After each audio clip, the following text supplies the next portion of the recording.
Hi, this is Riddick Big Daddy BOWE, two-time former world heavyweight champion, and you're watching Cool True Sports. True School Sports. True School Sports. There you go, champ. Thank you.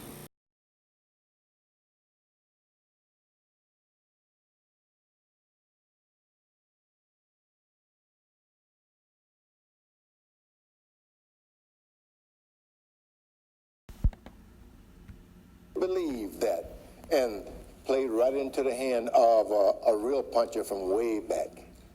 One fight that never took place when you won the heavyweight title, it was, to this day in the history of sports, I've never been affected by something like that, like the impossibility of going from one of the greatest heavyweight era ever, to one of the greatest heavyweight eras ever, 20 years between, you win back the title. That was really something that I've never experienced in boxing, right, before or since. Now you're the heavyweight champion of the world. Mm-hmm. And there was a guy named Mike Tyson around at the time who people thought, well, Foreman did great, but you can't feed him to Mike Tyson. But what happened subsequently makes me think, I wonder what would have happened. Not if Foreman fought Tyson in his prime, but if they would have fought then. What would have happened if you would have fought Mike Tyson? I call him Mike Nightmare Tyson. That guy was a nightmare in the ring. I mean, really, if he missed you with his left, then missed you with his right, he'd bite you. I didn't want to have anything to do with that guy. You didn't want him? No, I didn't want him. Do you think he wanted you? No way. We were both. One was scared, and the other was glad of that. I didn't want any part of Mike Tyson. So he was scared of you, and you were glad that he was scared of you? Amen, preacher. Why do you think he was scared of you? I could really punch, and of course, I was an expert at punching downward. My manager would hold the bag, and he was down there. So I learned to really develop power from punchers, guys who were down low. He was smart enough to understand that. As they got taller, my manager was not taller, so there was a deficiency there. But Tyson was very smart. Custody Amata and Tyson were a smart team. You know, at the time, I looked at you and I thought, Foreman, obviously 20 years later, you're a little slower than you used to be, and that took a little snap off your punches, I thought. I didn't think you were as devastating a puncher in your second go-round as your first go-round, and I thought Tyson's too fast for him. But then the way history played out, I look back and I go, Foreman had so much character in the ring at that point. I'm not so sure that Tyson speed would have been the difference. It may have been your character as a mature fighter at that point that would have been the difference there. Who do you think wins that fight? I'm not so sure about all that, or what you see. Me neither. I don't know. Mike Tyson was a monster. He was a monster. Those are the kind of guys you see in a nightmare, and you wonder, wake up, wake up, wake up, wake up. And you wake up and say, so glad that was a dream. I didn't want to have any part of Mike Tyson. No way. Even though your most devastating win may have been against Joe Frazier, who in certain ways was like Tyson, shorter, bobbing, weaving, coming in. Yeah. Still, I don't know Mike Tyson.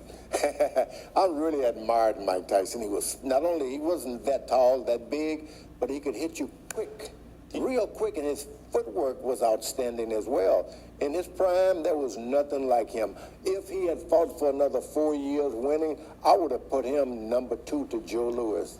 Hey, what's going on? It's your boy BT, and I came here to talk some boxing with the thousands of True School Sports subscribers. Now, before we proceed any further, big shout out to my channel sponsor, Fighting Mad, the pound-for-pound kings of boxing apparel. If you like the Errol Spence t-shirt you see to my right, you can find that exact shirt and many more just like it on the official Fighting Mad website. I'll leave the link for you guys right here. Now that we paid our bills and got that out the way, I wanted to make this video because, and this is actually a video. This video is a follow-up to a boxing a boxing mini documentary I did back on December 20th, 2017. It was titled Mike Tyson versus George Foreman, the biggest heavyweight fight that never happened. It has over 20,000 views. If you were interested in seeing it, you can go check it out right over here. I'll leave it for you right over there in the card.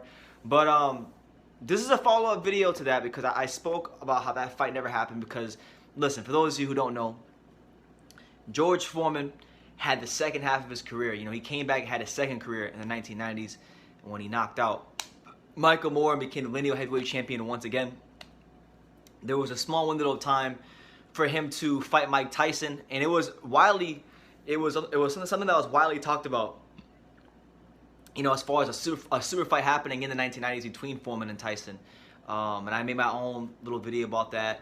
They even, many of you may not remember this, but they actually fought on the same card. Like they fought as the main and co-main events to kind of promote a potential future fight between the two. So it was a thing in the 90s, Tyson versus Foreman, right?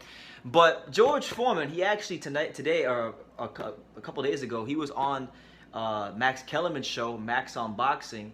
And Max Kellerman interviewed him for 19 minutes, and he talked about just a whole slew of topics from, you know, how boxing TV has changed to the current heavyweights like Joshua, Ruiz, Wilder, Fury, guys like that. The George Foreman grill, who had the best punching power, Canelo Alvarez. You know, they cover the whole spectrum of topics. But one thing that I wanted to highlight, and you guys heard it in the audio in the beginning, is what he said about Mike Tyson. You know, about Mike Tyson. He said that he pretty much, you know, and it's funny to hear this, he pretty much admitted to not wanting to fight Mike Tyson at the time.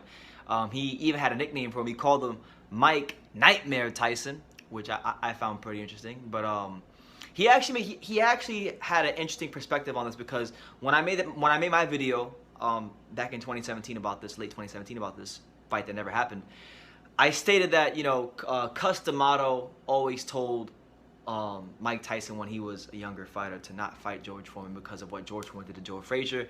George Foreman always did good against the swarmers, the swarming type of fighters, which was what Mike Tyson was. He was pretty much the new updated extension of Joe Frazier, of Joe Frazier. And I was saying in that video that because he had that Joe Frazier-esque style, that he might have been all wrong for Foreman, or that Foreman might have been all wrong for him, which is why the fight didn't happen. And I talked about things that happened in the 90s. But here, you got George Foreman himself saying that, look, I was scared of Mike and he was scared of me. And he brought up some good points. Like, he was talking about how Mike Tyson knew that George Foreman was good at punching down. You know, he was one of the few heavyweights that was good at punching down. Because a lot of times these heavyweights that are bigger, they can't punch down. But Foreman knew how to punch down. He had mastered that art, because he said himself, his manager used to hold the bag and his manager was shorter than him, so he mastered the art of punching down. As to where with Tyson, you know, he knew that Foreman had that kind of style that could give him problems, and he even went on to say that, look, Mike and Cus, they were a smart team.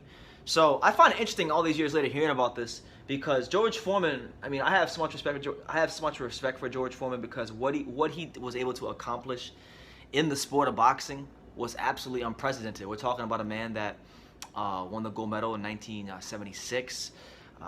Didn't have a whole lot of amateur pedigree going into the Olympics. Then he fights. He's one of the most dominant heavyweights of the greatest era of heavyweight boxing there ever was. You know, beating the likes of Ron Lyle and Joe Frazier and Ken Norton and guys like that. You know, had to fight Muhammad Ali, which he lost, but he had established himself as one of the dominant fighters in the heavyweight division of his time. Retires, you know, a good 20-year gap in between his fight with Ali and when he won the fight with Michael Moore, and he carved out a pretty damn good second career for himself. You know, knocking out Michael Moore. You know, gave a young Evander Holyfield all he could handle. You know, he was a true that George Foreman, and it would have been interesting to see how he would have dealt with Mike Tyson. Personally, I think he would have handled Mike in the 90s. I mean, that's my opinion. I think George Foreman, at that particular time, had too much boxing IQ, and that's one thing he doesn't get enough credit for. Everybody just thinks George Foreman is his puncher, but he wasn't just a puncher. He understood position. He understood how to set up his punches, and he understood how to get you to move in a way where he could throw the punch and land the punches that he wanted to throw. And as Evander Holyfield once said when I interviewed him, you know, he was the kind of fighter that if, you know, you might throw a lot of punches, you might throw rocks, but he would throw one punch. He would throw a boulder, you know. So, you know, I just think that fight with Tyson and Foreman in the 90s, it would have been pretty much what Holyfield versus Foreman was. But I don't see Mike Tyson being able to evade George Foreman the way Holyfield was able to, and sustain that work rate round after round after round. I just think Foreman will break him down, hurt him, and eventually get him out of there. But it was definitely interesting to hear Foreman talk about this. So I'll leave the link in the description for you guys who want to hear the great George Foreman talk about just where he's at with boxing and Mike Tyson and things like that.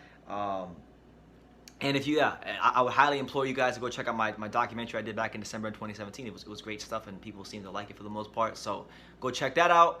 And yeah, let me know who you guys would have thought. Like, what do you guys think would have happened if the George Foreman who, you know, other 1990s who beat Michael Moore and gave Evander Holyfield a good fight? What do you think would happen if he would have ran into a young, strong Mike Tyson? You know, I mean, conventional wisdom would probably say that prime Mike Tyson could beat a George Foreman, but George Foreman was not.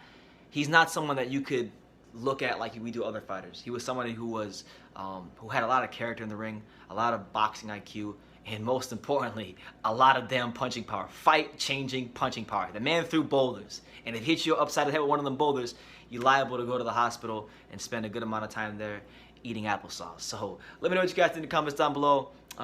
Watch the interview. Take the time to subscribe. But like I say in every single one of these videos, you can love me or you can hate me, but I'm just a kid from Ding. So until next time, take your eyes. This is Denise Estrada, and you're watching True School Sports. All right, thank you.